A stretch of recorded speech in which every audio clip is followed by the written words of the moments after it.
सेन भूतभौतिकसृष्टयः तं नौमि परमात्मानं सच्चिदानन्दविग्रहम्।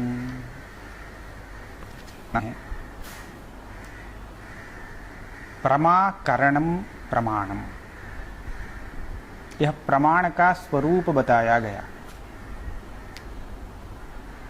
प्रमा के प्रति करण क्या बनता है और वह कैसे करण बनता है, तो करण का लक्षण उसमें कैसे समन्वित होता है,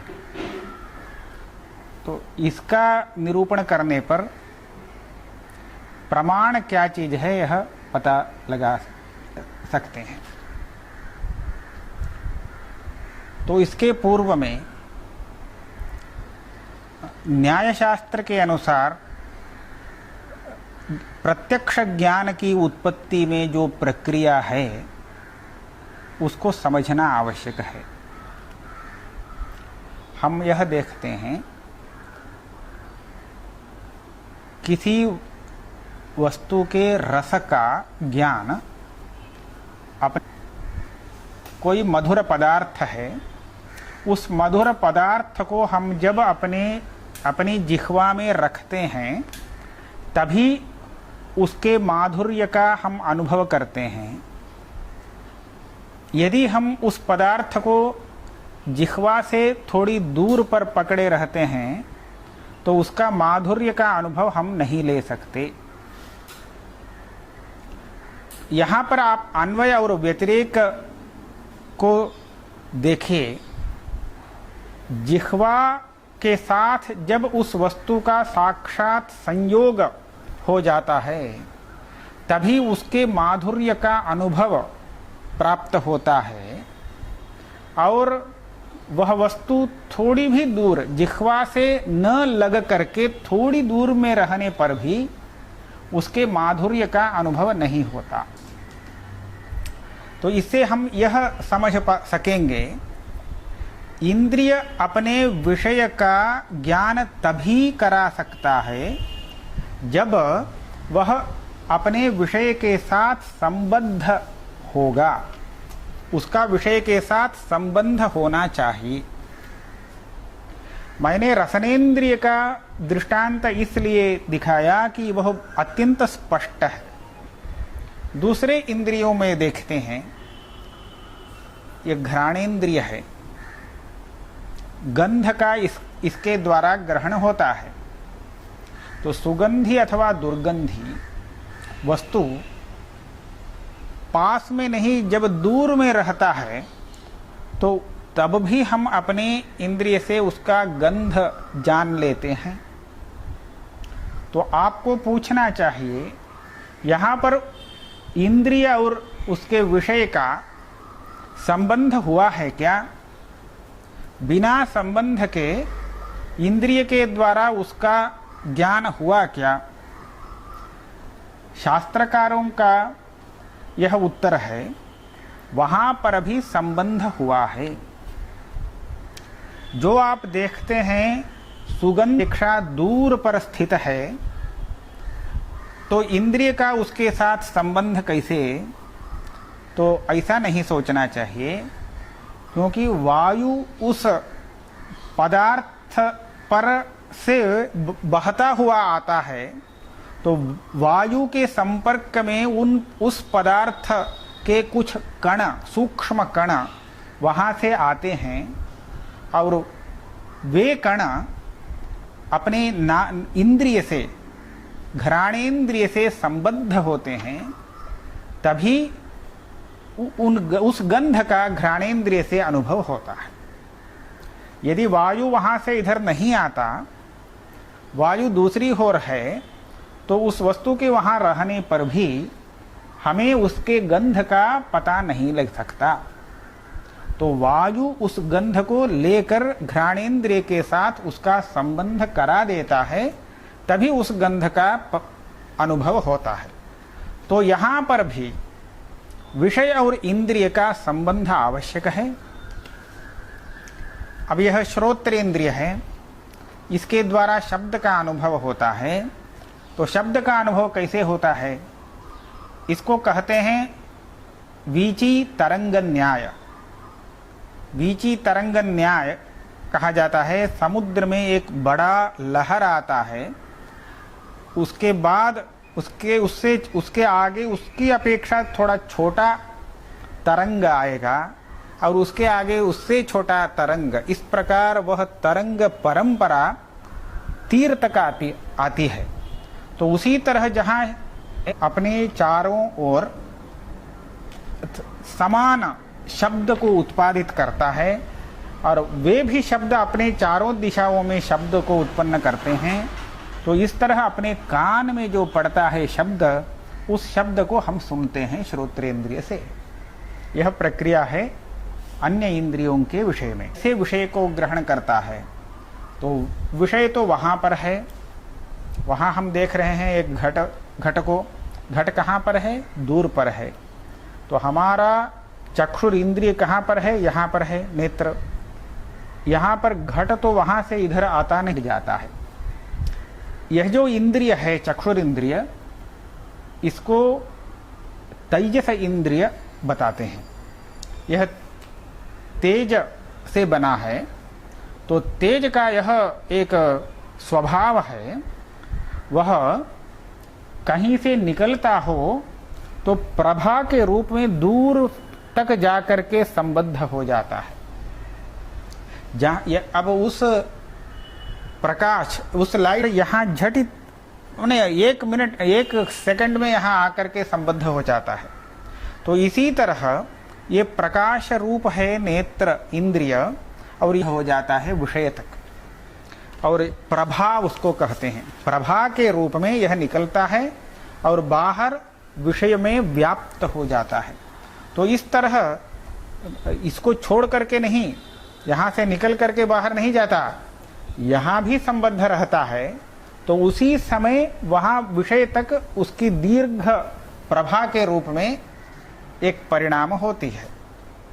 तो यहाँ पर इंद्रिय और विषय के बीच में वही बीच वाला संयोग है। तो चक्षुर इंद्रिय और विषय का भी संयोग है। सामने जो पदार्थ है, उस पदार्थ के स्थान पर स्वयं ये चक्षुर इंद्रिय वहां तक जाता है, वहां तक यह दीर्घ आकार में वहां जल जाता है, उससे संबद्ध हो जाता है, तब उस विषय का अनुभव होता है। यह न्याय शास्त्र की प्रक्रिया है, और शास्त्रों में भी यही है। अब यहाँ किसको हम प्रमाण और किसको व्यापार, किसको फल कहते हैं, यह देखना चाहिए। मैं अपने आंख से सामने स्थित उस वस्तु को, कुर्सी को देख रहा हूं, तो यहां पर मेरा विषय है कुर्सी, उसको देखना यह फल है।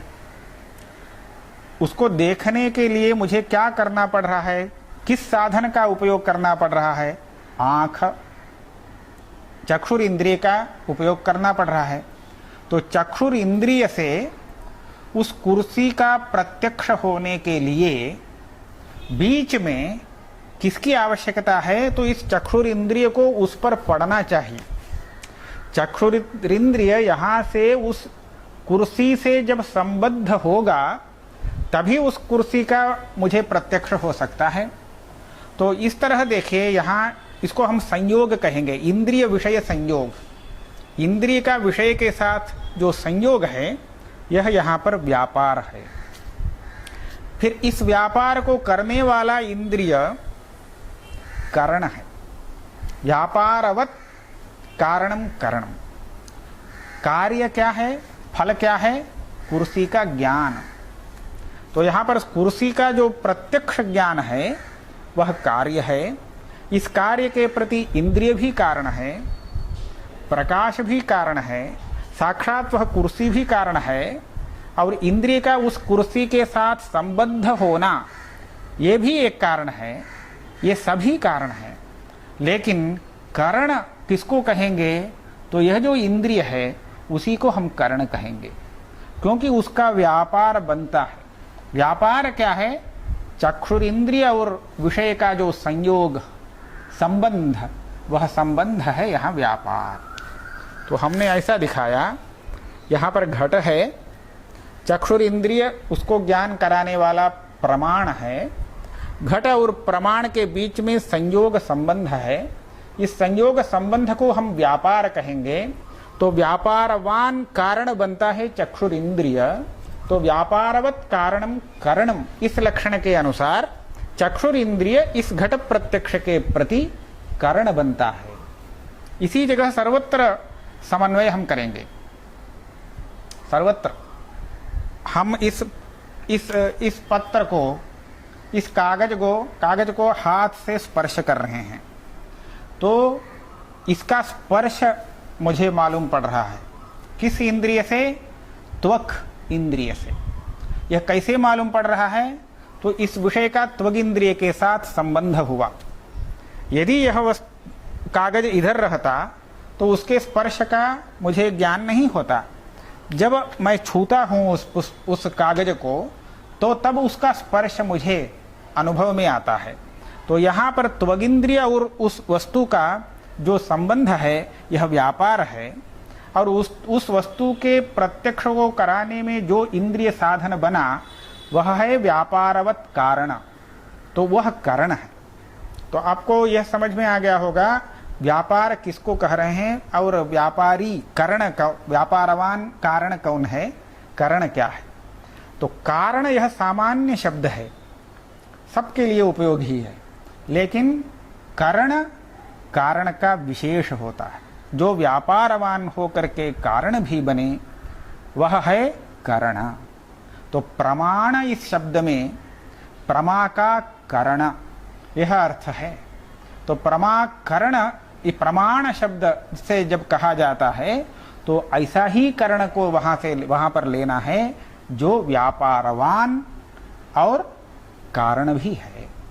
यह प्रमाकरण। प्रमा किसको कहते हैं?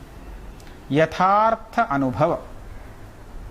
अनुभव दो प्रकार का है, यथार्थ अनुभव, अयथार्थ अनुभव। इस शब्द से ही आप समझ सकते हैं यथार्थ अनुभव, अयथार्थ अनुभव। अयथार्थ अनुभव भ्रम कहा जाता है और यथार्थ अनुभव को प्रमा ऐसा कहते हैं। प्रमा प्रकृष्ट ज्ञान, प्रकृष्ट ज्ञान को प्रमा कहा जाता है। ज्ञान का प्रकर्ष क्या है? तो यही है उसमें यथार्थता, विषय को यथार्थ रूप में दिखाना। जो ज्ञान विषय को यथार्थ रूप में दिखाता है, वह है प्रकृष्ट ज्ञान। वस्तु की स्थिति दूसरी प्रकार से है और दिख रहा है दूसरी प्रकार से, तो ऐसी स्थिति में वह ज्ञान अयथार्थ होता है। ठीक है। अब प्रमा का कारणम प्रमाणम, यह हुआ। अब प्रत्यक्ष प्रमाण में हमने समन्वय किया। अनुमान प्रमाण और उपमान प्रमाण, शब्द प्रमाण, सब जगह इस प्रमाण लक्षण का समन्वय होता जाएगा। अनुमान प्रमाण के लिए मैं उदाहरण देता हूं। जब कोई व्यक्ति धुआं और आग, धूम और अग्नि, इन दोनों को साथ साथ में देखता है, देख करके इन दोनों का व्याप्ति नामक एक संबंध का ग्रहण कर लेता है। अर्थात जहां धूम रहता है वहां अवश्य अग्नि रहता है। तो अग्नि और धूम का इस तरह का जो संबंध है, उस संबंध को व्याप्ति ऐसी संज्ञा है। तो इस व्याप्ति रूप संबंध का ज्ञान जिसको हुआ है, ऐसा पुरुष कहीं पर्वत से धूम को निकलता हुआ देखकर अनुमान लगा लेता है वहां पर आग है। यहां पर उसको अनुमान किस प्रक्रिया से हुआ, यह देखना पड़ेगा। आप यह समझ सकते हैं, धूम और वह्नि के बीच व्याप्ति नामक संबंध जिसको ज्ञात नहीं है, ऐसा मनुष्य वहां केवल धूम को देखकर अग्नि का पता नहीं लगा सकता। तो इससे क्या पता चलता है? व्याप्ति का ज्ञान इस अनुमान के प्रति एक कारण है। व्याप्ति का ज्ञान इसको कब हुआ? व्याप्ति का ज्ञान अभी नहीं, इस धूम को देखते समय नहीं, इसका ज्ञान तो बहुत पहले हुआ उसको। बहुत पहले अनेक बार धूम और वह्नि, अग्नि, आग दोनों को साथ साथ देख करके उसने इस नियम को ज्ञात किया, धूम के रहने पर अवश्य वहां अग्नि को रहना ही है, ऐसा एक नियम उसने जान लिया। तो वह है व्याप्ति ज्ञान। जब यहाँ केवल धूम को देखा तो उस समय उसको स्मरण आया, धूम के रहने संस्कार था, वो उस संस्कार का उद्बोध हुआ और उसके आगे यहाँ पर भी आग है, यह अनुमान लगाया उसने। तो यहाँ पर इस अनुमान हम उसको कहेंगे, यहाँ पर आग है। यह जो ज्ञान है, यह ज्ञान अनुमिति कही जाती है। तो इसके बाद इसका कारण क्या है? व्याप्ति ज्ञान। और व्याप्ति ज्ञान के बीच वह है संस्कार। संस्कार व्यापार बनता है। कैसे? वहां जो व्याप्ति ज्ञान उसने कब देखा? कभी बहुत पहले देखा था। उसने उसको इस नियम का ज्ञान कब हुआ? किस नियम का? जहां धूम रहता है तो वहां अग्नि भी रहता है। तो इस तरह का जो नियम ज्ञान ये कब हुआ? 1 साल पहले हुआ होगा। तो वो ज्ञान अभी तक वैसे ही है नहीं कह पाएंगे, लेकिन उसका संस्कार इसके पास बैठा है। जब वह धूम को देखता है तो वह उठ जाता है, वह उद्बुद्ध हो जाता है संस्कार। अब यह संस्कार यदि उद्बुद्ध नहीं होता तब उसको पता नहीं लगेगा यहाँ पर आग है, धूम को देखने पर भी। इसलिए यह संस्कार जो बीच में आया, यह व्यापार बना। अग्नि का ज्ञान फल हुआ, व्यापारवान कारण हुआ, पूर्व में हुआ जो व्याप्ति ज्ञान है, व्याप्ति रूप संबंध का ज्ञान, वह कारण हुआ। तो अनुमिति करणम अनुमानम ऐसा कहते समय अनुमान शब्द व्याप्ति ज्ञान परक है। वह्नि का अनुमान लगाना ऐसा कहते हैं बोलचाल में, वहां अनुमान शब्द ज्ञान परक है। वह्नि का ज्ञान अनुमान प्रमाण से हमें उत्पन्न हुआ। तो इस तरह इस प्रमाण इस लक्षण का हम सभी प्रमाणों में समन्वित कर सकते हैं, समन्वय हो सकता है। अब प्रमा क्या चीज है, इसका लक्षण कहना चाहिए। प्रमा और प्रमाण ये दोनों शब्द परस्पर संबंधित हैं। प्रमा जितनी प्रकार की होगी तो प्रमाण भी उतने प्रकार के होंगे। प्रत्यक्ष प्रमा के प्रति करण होगा प्रत्यक्ष प्रमाण, अनुमिति रूप प्रमा के प्रति अनुमान प्रमाण, उपमिति के प्रति उपमान प्रमाण, और शब्द ज्ञान से जो प्रमा होती है उस प्रमा के प्रति शब्द प्रमाण। इस प्रकार प्रमा की जितने प्रकार हैं प्रमा के, तो उन प्रकारों पर आधारित है प्रमाणों का विभाग। तो वेदांत सिद्धांत में 6 प्रमाण माने जाते हैं। प्रत्यक्ष प्रमाण, अनुमान प्रमाण, उपमान प्रमाण, शब्द प्रमाण, अर्थापत्ति प्रमाण, अनुपलब्धि प्रमाण। तो इससे हमें यह पता लगेगा प्रमा कितनी प्रकार की होती है। प्रमा कितने प्रकार की होती है? केवल 6 प्रकार। प्रमा यदि 6 प्रकार की है तो प्रमाण भी 6 प्रकार के होंगे। इसलिए 6 प्रकार की प्रमा होती है। अब यहां देखना पड़ेगा, प्रमा इन 6 जो ज्ञान है ये प्रमा है, इनसे अतिरिक्त भी ज्ञान है अथवा नहीं। जो प्रत्यक्ष है, अनुमिति है, उपमिति शब्द से होने वाला ज्ञान, अर्थापत्ति हो सकती है अथवा नहीं। ज्ञान तो होता ही है, ज्ञान है, भ्रमात्मक ज्ञान है, स्मरण रूप ज्ञान है, स्मृति रूप ज्ञान।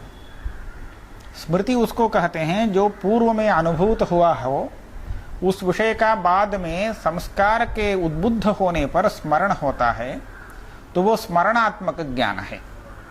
ये स्मरणात्मक ज्ञान प्रमा से अलग है, वो प्रमा में नहीं आता।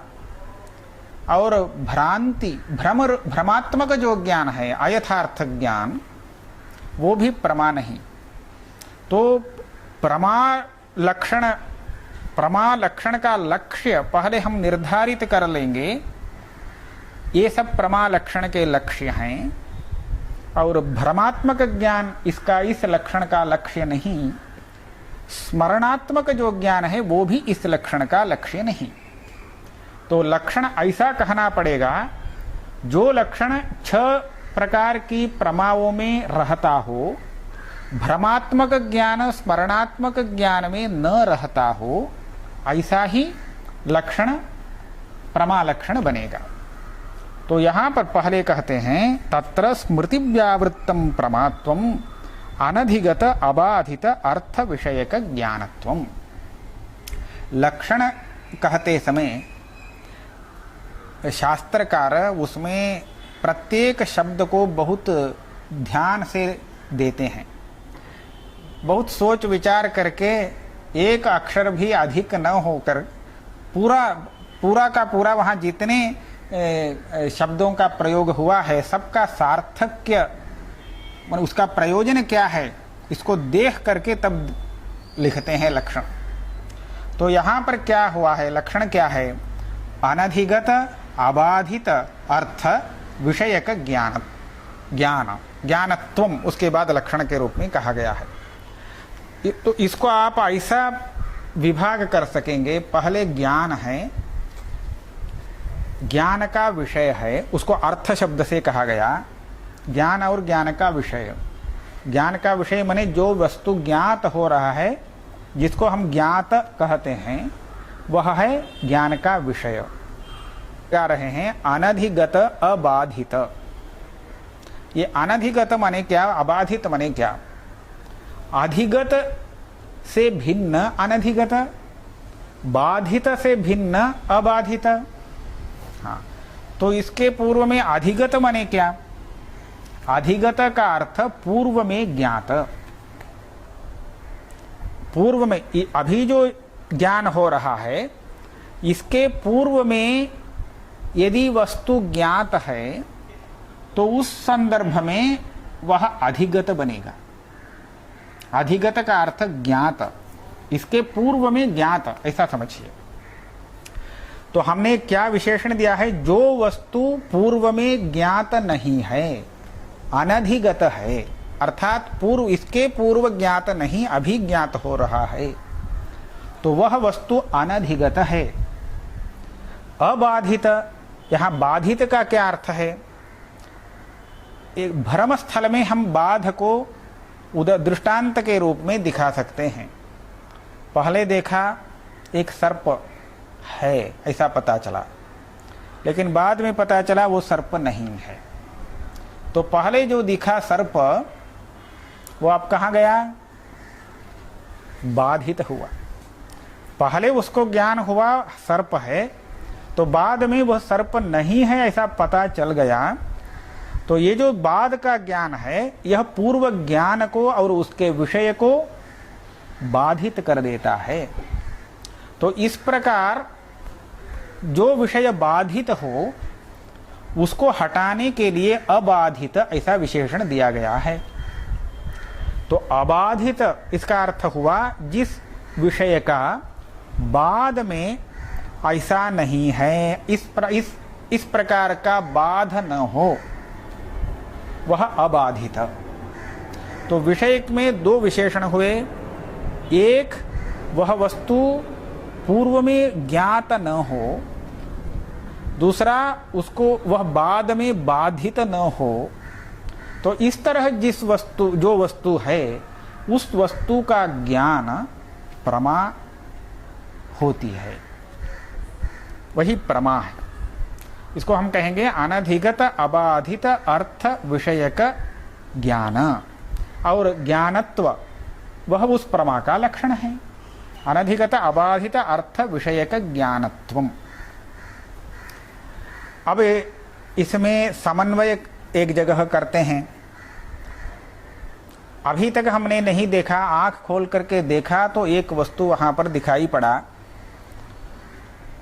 यह वस्तु आंख से दिखाई पड़ा, तो यहाँ पर आंख प्रमाण है और वस्तु का ज्ञान यह प्रमा है। तो हम वस्तु के ज्ञान में यह लक्षण आता है क्या नहीं यह देखेंगे। इस लक्षण का उसमें समन्वय होता है अथवा नहीं यह देखेंगे। अब ये बताइए, उस ज्ञान का विषय क्या है? वह वस्तु है। वही वस्तु जिसको हम देख रहे हैं वह वस्तु इस ज्ञान का विषय है। ठीक है, उस विषय में दो विशेषण पड़े हैं लक्षण में। यह वस्तु अभी दिख रहा है, इसके पूर्व में नहीं देखा, अतः यह अधिगत नहीं है, अनधिगत है। और इसके बाद इस वस्तु का बाध होने का कोई अवसर नहीं, तो इसलिए यह अबाधित है। तो अनधिगत अबाधित अर्थ हुआ वह वस्तु। उस वस्तु का ज्ञान हो रहा है, यह ज्ञान है, ज्ञानत्व इसमें है। तो इस तरह हम प्रमा लक्षण का उस ज्ञान में समन्वय किए हैं, तो वह प्रमा है।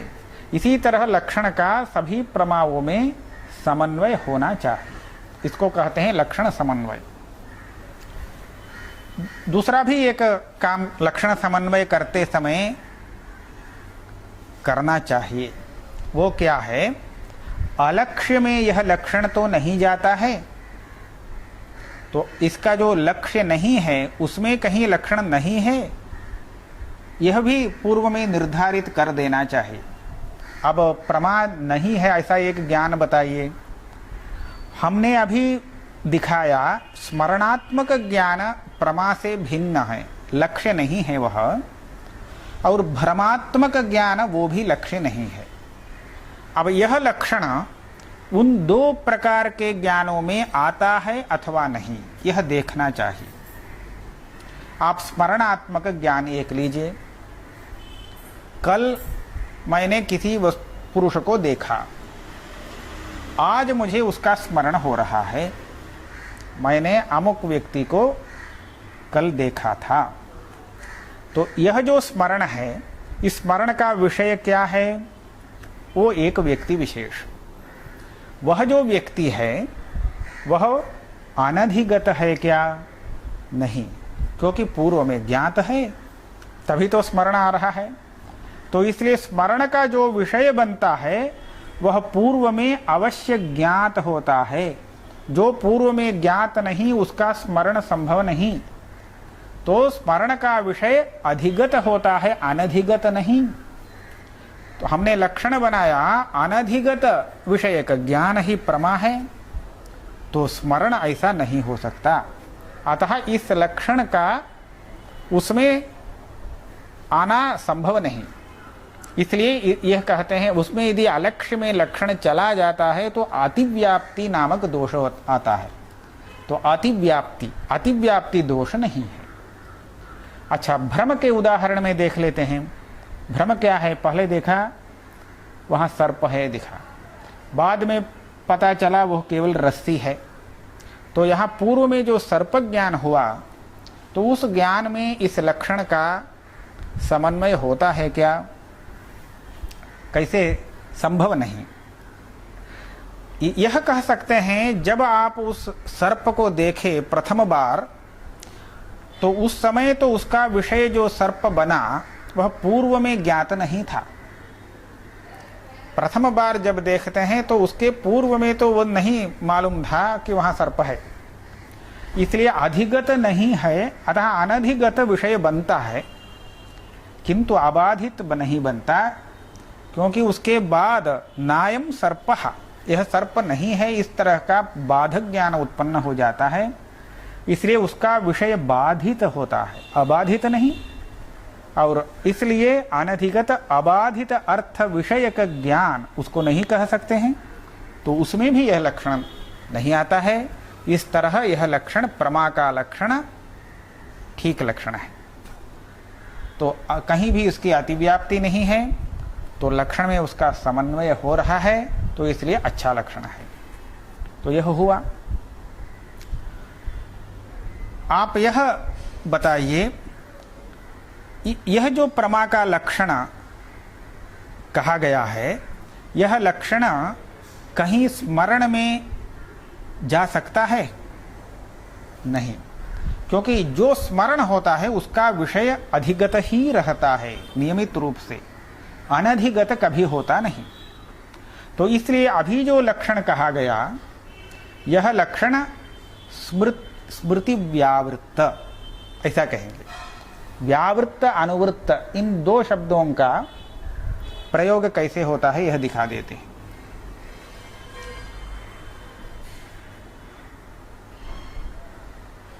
दशरथ के 4 पुत्र थे, राम, लक्ष्मण, भरत, शत्रुघ्न,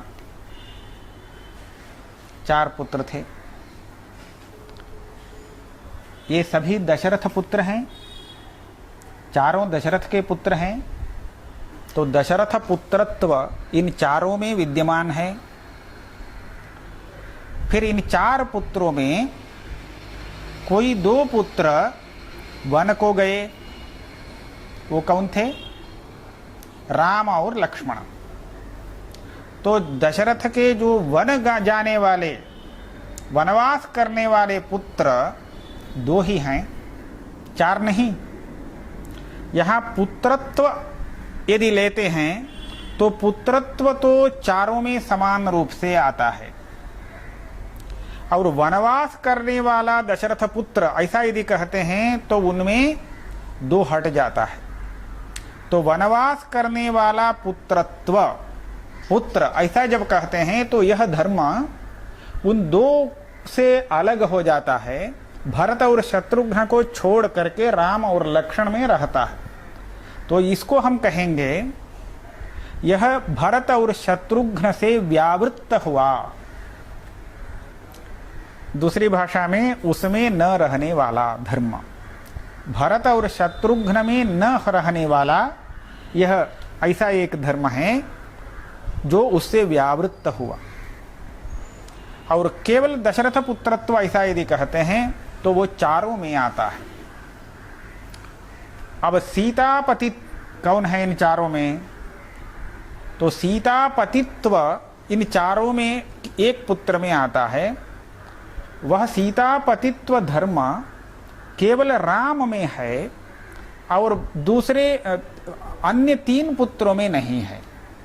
तो ये सीतापतित्व लक्ष्मण, भरत, शत्रुघ्न इन तीनों पुत्रों से व्यावृत्त है और राम में है, रहने वाला धर्म है।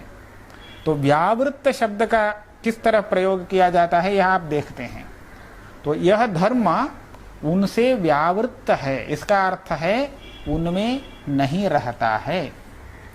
तो यह जो प्रमात्व अभी कहा गया, यह प्रमात्व स्मृति व्यावृत्त है, स्मृत्यात्मक ज्ञान में नहीं रहने वाला। ऐसा एक प्रमात्व हमने अभी कहा है। ऐसा भी संभव है जो स्मृति में भी हो, ऐसा भी एक प्रमात्व हम कह सकते हैं जिसमें स्मृति भी अंतर्भूत हो लक्ष्य में। तो ऐसा भी एक प्रमात्व है। तो उसके लिए हम दूसरा शब्द का प्रयोग करेंगे, स्मृति साधारण। पूर्वोक्त दशरथ पुत्र में पुत्रत्व तो सभी पुत्रों में साधारण धर्म है। व्यावृत्त इस शब्द का ठीक विपरीत अर्थ साधारण। स्मृति साधारण, स्मृति में भी है इसमें भी है तो स्मृति साधारण, स्मृति में नहीं है केवल इसमें है तो स्मृति व्यावृत्त। तो पुत्रत्व चारों के लिए साधारण है। उसके बाद वनवास जाने वाले पुत्र कहने पर ये दोनों के लिए साधारण है।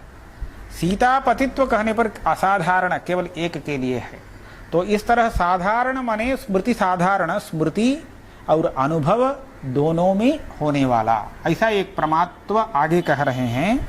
स्मृति साधारणन्तु अबाधित अर्थ विषयक ज्ञानत्वम्। इसमें इन्होंने क्या किया, पूर्वोक्त लक्षण में जो अज्ञात पद दिए थे, अनधिगत ऐसा विषय का विशेषण दिया था, उसको हटा दिया। केवल अबाधित विषयक ज्ञान यह प्रमा है। तो स्मृति का विषय भी अबाधित हो सकता है। जहाँ यथार्थ रूप में स्मरण करता है, स्मृति भी यथार्थ अयथार्थ दो प्रकार की है। तो यथार्थ स्मृति जहाँ होती है तो उसका विषय भी अबाधित रहता है। तो इस तरह अबाधित विषयक ज्ञानत्व उसमें भी है। जैसे अनुभव में है तो उसी तरह स्मृतियात्मक ज्ञान में भी अबाधित विषयक ज्ञानत्व है। तो यह जो प्रमात्व है यह स्मृति में भी रहने वाला है, स्मृति साधारण प्रमात्व।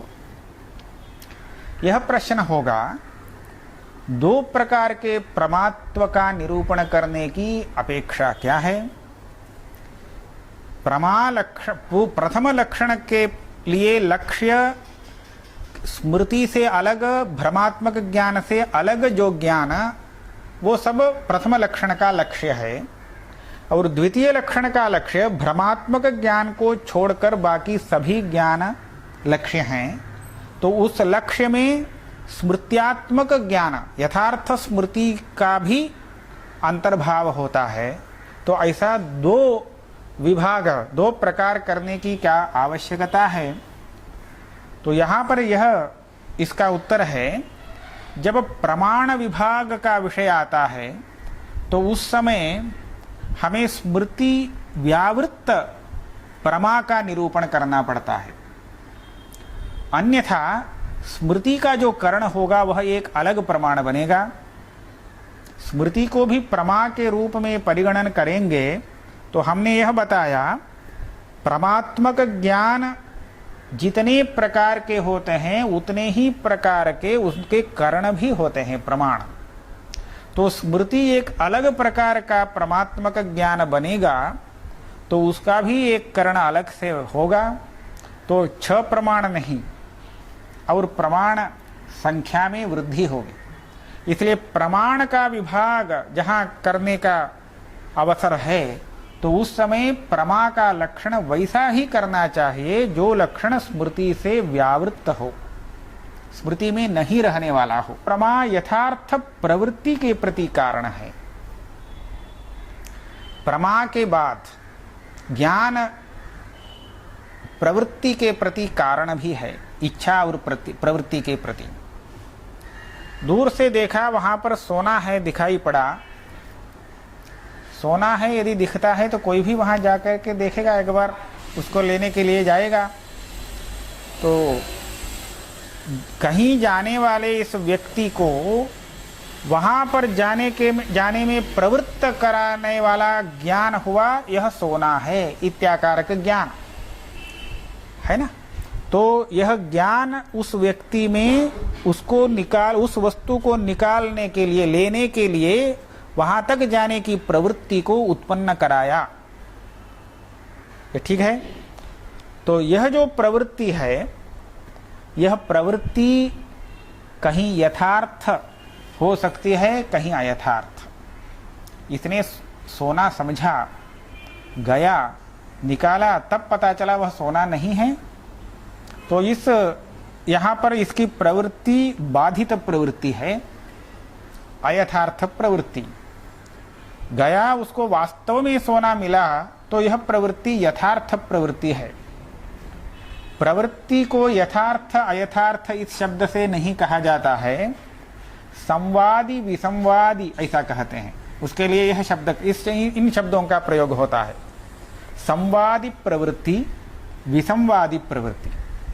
संवादी प्रवृत्ति माने जहां जिस वस्तु को देख करके उसे लेने के लिए गया, उस वस्तु को यदि वास्तव में प्राप्त करता है तो इसका प्रवृत्ति संवादिनी प्रवृत्ति है, संवादी प्रवृत्ति। और यह गया, उसका उल्टा वहां दिखा तो ऐसे में वो जो प्रवृत्ति है वह विसंवादिनी प्रवृत्ति, उसको विसंवादी प्रवृत्ति कहते हैं। अब ये संवादी प्रवृत्ति के लिए कौन सा ज्ञान कारण है? भ्रमात्मक ज्ञान तो विसंवादी प्रवृत्ति को उत्पन्न करता है और यथार्थ ज्ञान संवादी प्रवृत्ति के प्रति कारण है, ऐसा कहेंगे। तो ऐसा प्रवृत्ति के कारणभूत परमात्मक ज्ञान को जब हम देखते हैं तब उसमें स्मृति का भी अंतर्भाव हो सकता है। यथार्थ स्मरण आया, किसी को फल की अपेक्षा है, उसको स्मरण आया अमुक देश में अमुक जगह फल रखा हुआ है, स्मरण आया, कभी उसने देखा था तो उसका स्मरण हुआ यहाँ इस जगह फल है। तो यह जो स्मरण हुआ, यही स्मरण उसको वहाँ उस देश के प्रति जहाँ फल है वहाँ पर जाने के लिए कारण बनेगा। तो यहाँ पर वहाँ जाने पर उसको फल प्राप्त होता है। तो वह संवादिनी प्रवृत्ति हुई, संवादी प्रवृत्ति।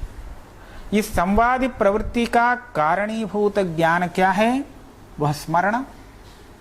तो स्मरण भी यथार्थ प्रवृत्ति को उत्पन्न कराता है, तो इस मामले में उसको हम प्रमा कह सकते हैं। तो जहां तक यथार्थ प्रवृत्ति, संवादी प्रवृत्ति को उत्पन्न करने वाला ज्ञान, इसको हम प्रमा के रूप में मानेंगे, तो वहां प्रमा का लक्षण ऐसा बनाना चाहिए जो स्मृति और अनुभव दोनों में आए, क्योंकि स्मृति से भी यथार्थ प्रवृत्ति हो सकती है, अनुभव से भी। तो वहां पर जो प्रमा का लक्षण करते हैं वह स्मृति साधारण प्रमात्व होता है। और जहां प्रमाण विभाग का विषय आता है तो उसके लिए स्मृति को हम हटा देंगे, केवल अनुभव में ही रहने वाला प्रमात्व अर्थात स्मृति व्यावृत्त इस प्रमात्व का निरूपण करेंगे। तो यही दो प्रमात्व का यहाँ निरूपण किया है ग्रंथकार ने। तत्र स्मृति व्यावृत्तम प्रमात्वम अनधिगता बाधितार्थ विषयक ज्ञानत्वम, स्मृति साधारणं तु अबाधितार्थ विषयक ज्ञानत्वम। तो प्रमात्व क्या चीज है, इसका निरूपण करने पर प्रमा का लक्षण मिलता है।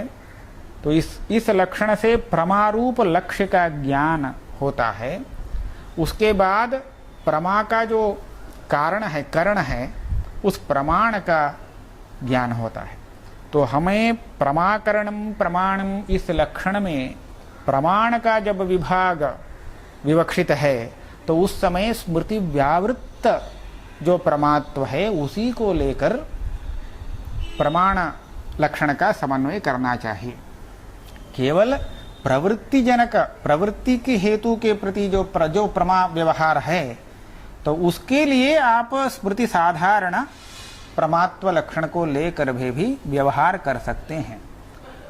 लक्षण का दो प्रयोजन है, व्यावृत्ति ही व्यवहारो वा लक्षणस्य प्रयोजनम। लक्षण कहने का किस लिए किसी का लक्षण बताते हैं, तो उस लक्षण के ज्ञान से वह लक्ष्य का परिचय प्राप्त करता है। परिचय माने यही है, इदम इत्थम, ऐसा निर्णय करता है। तो दूसरा एक उसका प्रयोजन है, उस लक्ष्यवाचक शब्द से उसका व्यवहार करता है। संक्षेप में इसका स्वरूप बताते हैं। बालक को हम गो शब्द का अर्थ कैसे सिखाते हैं? एक गाय को दिखा करके यह गऊ है, ऐसा दिखाते हैं ना। गो शब्द का यही अर्थ है, यही अर्थ है, ऐसा कहते समय यही एक अर्थ है, ऐसा यदि कहेंगे तो जब दूसरा गो आएगा तो वहां पर उसका ये कहेगा ये क्या है, पूछेगा, उसको पता नहीं चलेगा। तो हमें कहना पड़ेगा, ऐसा उसको ज्ञान कराना पड़ेगा जिससे वह दूसरे गो को भी गो के रूप में देख सके। तो ऐसा एक लक्षण उसको बताना पड़ेगा। अब देखिए, उसको यह बताया 2 सींग और 4 पैर जिस प्राणी को हो वैसा प्राणी गो शब्द का अर्थ है, वही गौ है। यदि इस तरह बताता है तब क्या होगा? ये ठीक है क्या? इससे इतना हो सकता है, मनुष्य कोई आएगा तो उसको वह गो नहीं समझेगा, क्योंकि उसके सींग नहीं है, 4 पैर नहीं है। लेकिन एक भैंस आ गया तो उसको देख करके क्या सोचेगा? वो 4 पैर हैं, सींग हैं, ये भी गो शब्द का अर्थ है, ऐसा समझेगा। तो ये लक्षण ठीक नहीं। क्या हुआ? यह लक्षण इसलिए गलत है, यह लक्षण उस गो व्यक्ति, गो शब्द का, लक्ष्य का परिचय कराने में मनुष्य से तो उसको व्यावृत्त करके दिखाता है, लेकिन भैंस इत्यादि से उसको अलग करके नहीं दिखा रहा है। तो ये ज्ञान यथार्थ नहीं है। तो ऐसा लक्षण बताना चाहिए जो गो से अतिरिक्त किसी अन्य में कभी न रहे। तो उसके लिए कहते हैं शास्त्रादिमत्वम। शास्त्रादिमत्वम, गो का एक यहाँ पर एक अवयव रहता है जो शास्त्रा तो गल कंबल ऐसा कहते हैं। ये जो अवयव जिसमें हो, जिस प्राणी में हो, वही है गो शब्द का अर्थ, वही गौ है, ऐसा कहते हैं। तो ये अन्य में नहीं रहता है, भैंस में नहीं रहता है, मनुष्य में नहीं रहता है। तो इस प्रकार शास्त्रादिमत्वम गोहो लक्षणम, ऐसा कहते हैं। यह उस व्यक्ति का अन्य अलक्ष्य से अलग करके परिचय प्राप्त करने के लिए लक्षण का उपयोग हुआ। तो इस तरह इसको हम व्यावृत्ति कहते हैं। व्यावृत्ति माने लक्ष्य को अलक्ष्य से व्यावृत्त करके समझना, यह एक है। दूसरा व्यवहार, लक्षण का प्रयोजन। एक कहीं दूसरी जगह गया, नए जगह पर, वहां पर एक प्राणी को देखा। इस प्राणी को हम किस शब्द से कहें? गो शब्द से कह सकेंगे? गो, क्या इस प्राणी के लिए गो इस शब्द का प्रयोग उचित है अथवा नहीं? कैसे निर्णय करेंगे? गो का लक्षण यदि उसमें है तो हम गो शब्द, हम निश्चित यह कह सकेंगे यह प्राणी गो शब्द से कहने योग्य है। यदि गो शब्द का लक्षण, गो का अर्थ लक्षण नहीं जानता, तो ऐसी स्थिति में थोड़ा विलक्षण प्राणी को देख करके, सभी गो एक प्रकार होती नहीं, तो वहां पर विलक्षण थोड़ा ऊंचा नीचा नाटा देख करके भी उसको गो शब्द से कहना अथवा नहीं। तो इसका निर्णय करने के लिए गो लक्षण का पता रहना आवश्यक है। जब उसमें गो लक्षण को वह देखता है, हाँ ये गो ही है, इस प्राणी के लिए हम गो शब्द का प्रयोग कर सकते हैं, यह निश्चय करता है। तो व्यावृत्ति और व्यवहार, यह लक्षण का प्रयोजन होता है। लक्षण का कहीं व्यावृत्ति के लिए ही केवल कथन होता है, कहीं व्यवहार के लिए भी। तो यहां पर प्रमाण निरूपण के प्रसंग में जो प्रमा का लक्षण बताया वह व्यावृत्ति के लिए है। स्मृति और भ्रमात्मक ज्ञान, इनसे व्यावृत्त, घटपट इत्यादि से व्यावृत्त करने के लिए यह लक्षण कहा गया। और स्मृति साधारण जो प्रमा लक्षण बताया गया, यह उसके लिए नहीं, ये तो व्यवहार के लिए उपयोगी है। तो इसको हम यथार्थ प्रमा कह सकते हैं। यदि स्मरण यथार्थ स्मरण है तो उसको भी प्रमा शब्द से कहना कोई अनुचित नहीं है। तो व्यवहार के लिए उपयोगी लक्षण यह बन सकता है। इस दृष्टि से ग्रंथकार स्मृति साधारणम तु अबाधितार्थ विषयक ज्ञानत्वम, ऐसा प्रमा का लक्षण बता रहा है। तो आज इतना।